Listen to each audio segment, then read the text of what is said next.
Regardez le résumé du match avec les principaux partenaires de la Charité Basket.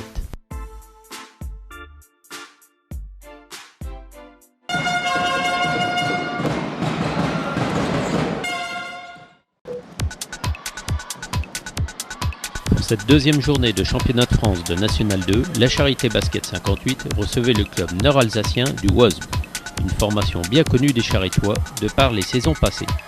C'est une équipe barinoise diminuée en effectif qui se présente à Georges-Pic. Ce match démarrera avec 30 minutes de retard suite à un incident sur un panneau, dont les dirigeants charitois gérèrent au mieux pour que le match puisse avoir lieu.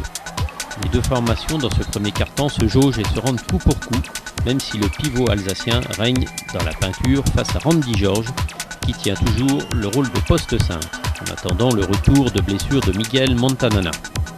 Ce quart-temps se termine par une égalisation de Guillaume Lambert au lancer franc, 21-21.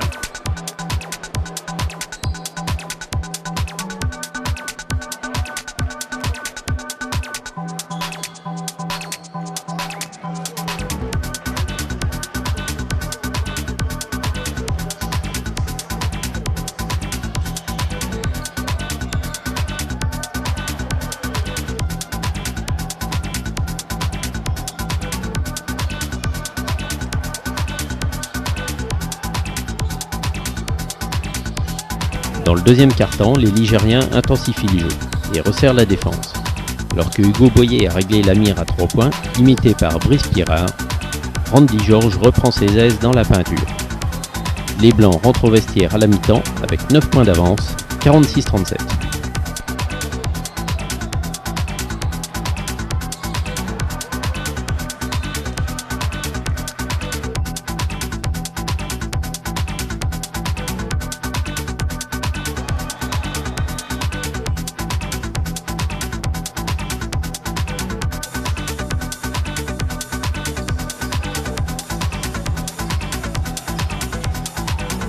Au retour de la pause, les Blancs accentuent encore leur avance au score, avec les nombreuses fautes et imprécisions des Alsaciens et toujours un Hugo Boyer impérial à 3 points.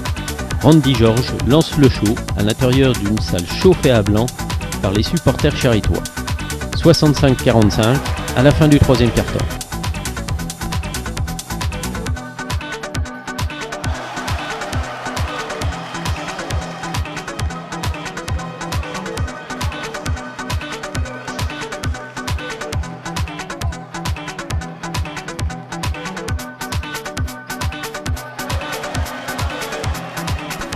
Ce quatrième quart-temps sera 100% charitois, de par l'intensité de jeu et le spectacle offert. Guillaume Lambert nous gratifie d'un show exceptionnel, mêlant les dunks et les héléos. Les Alsaciens, manquant de rotation, viennent physiquement et rendent peu à peu les armes. Les hommes de Nicolas Faure ont régalé leur public. Georges-Pic finit dans une ambiance de folie sur le score final de 92-65. Mais retrouvons de suite le commentaire de Nicolas Faure à l'issue du match. Le résultat brut est bien évidemment positif. Donc voilà, on avait la volonté de courir et de jouer sur beaucoup de possessions. Je savais que c'est une équipe qui était plus lourde que nous, qui recherchait plutôt du jeu sur le demi-terrain. On a essayé d'entrer, ça ne nous a pas trop réussi d'ailleurs, d'aller les défendre tout terrain pour augmenter le nombre de possessions. Mais vous savez que sur la durée, ça allait payer. Après, la défense s'est devenue hermétique au fil du temps. Tant mieux, puis la fatigue aidant, ils ont loupé beaucoup de choses. Sans un déficit d'adresse en deuxième mi-temps, l'addition aurait pu être plus salée.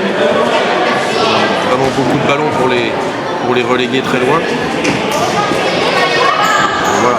Dans une configuration incomplète, si on m'avait dit ça il y a 3 heures, j'aurais signé les deux mains. Est-ce qu'avec 4 extérieurs, c'est plus facile de jouer? Non, c'est pas plus facile, c'est parce que l'avantage qu'on a d'un côté au niveau offensif, donc on le perd de l'autre côté au niveau défensif, on a un nombre incalculable de rebonds non pris. À la mi-temps, j'estime que c'est entre 10 et 14.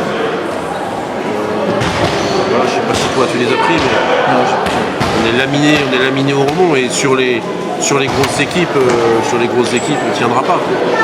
On peut jouer ponctuellement avec une configuration comme ça. Voilà, donc vivement le retour de notre Espagnol qui est un vrai bon joueur, j'en suis convaincu. On va pouvoir rebasculer Randy au poste 4 et puis on aura toujours cette opportunité de jouer small ball si le besoin s'en fait sentir. Mais le jeu, cette équipe a été construite avec un poste 5. Donc voilà, pour le moment on fait avec les moyens du bord, mais il ne faut pas que ça dure.